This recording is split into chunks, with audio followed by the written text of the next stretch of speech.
राहुल गांधी जी का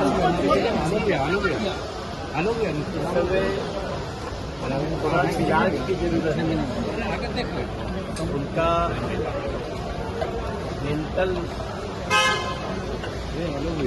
चेकअप होना चाहिए। सबसे जो चिंता की बात है कि आप दुनिया भर का जाति जानना चाहते हैं और अपना जाति नहीं बताना चाहते हैं, ऐसा क्यों? उन्होंने जब पूछा गया कि आपकी जाति क्या है तो उन्होंने कहा कि इन्होंने मुझे गाली दिया।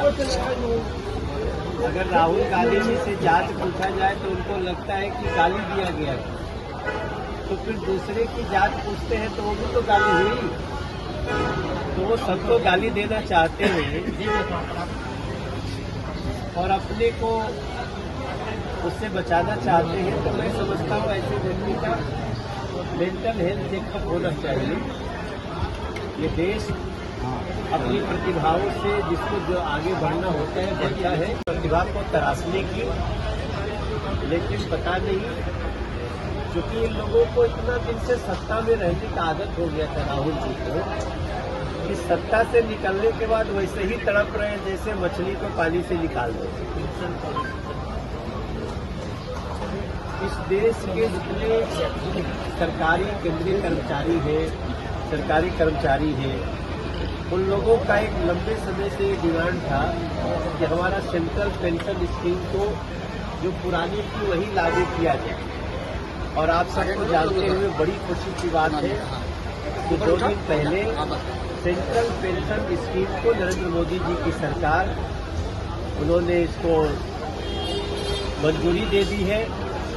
अभी हम ललन सिंह जी साथ में ही आए फ्लाइट से, वो भी बहुत प्रसन्नता व्यक्त कर रहे थे।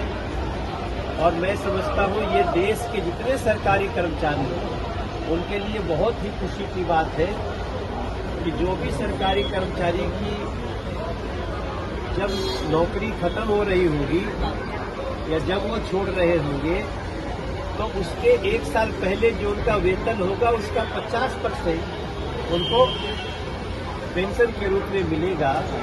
और ये मुझे लगता है देश के लगभग 10 करोड़ लोगों के लिए, 10 करोड़ परिवारों के लिए एक बहुत बड़ा समाचार है नरेंद्र मोदी जी। मनोज तिवारी जी लगातार तेजस्वी तो लॉ एंड ऑर्डर को लेकर सवाल उठा रहे हैं। बेरोजगारी, महंगाई और भी कई सारे मामलों को उठा रहे हैं। देखिए, वो तो खुद भी रहे। एक बहुत बड़ा वादा करके तेजस्वी बाबू आए थे कि हम आते ही 10 लाख लोगों को नौकरी देंगे। काफी 2.5-3 साल रहे तो 2.5-3 साल में कम से कम 5 लाख को तो दे देना चाहिए था, लेकिन 500 को भी नहीं दे पाए।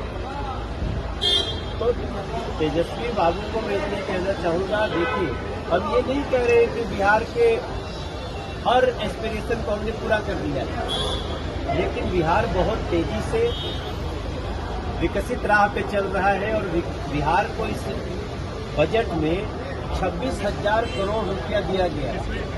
अब उसका तो विरोध कर रहे थे तेजस्वी बाबू। आप अगर विपक्ष में होके भी बिहार के समर्थक हैं तो बिहार में जो इस बजट में स्पेशल दिया गया है टोटल देखेंगे तो करीब 48,000 करोड़ का इसी बजट में है। लेकिन उसकी तारीफ करने की बजाय तेजस्वी बाबू को आदत पड़ गई है केवल विरोध करना है। मुझे लगता है जो बिहार को प्यार करता है वो बिहार के हर बेहतरी को स्वीकार भी। राहुल गांधी जाना चाहते हैं।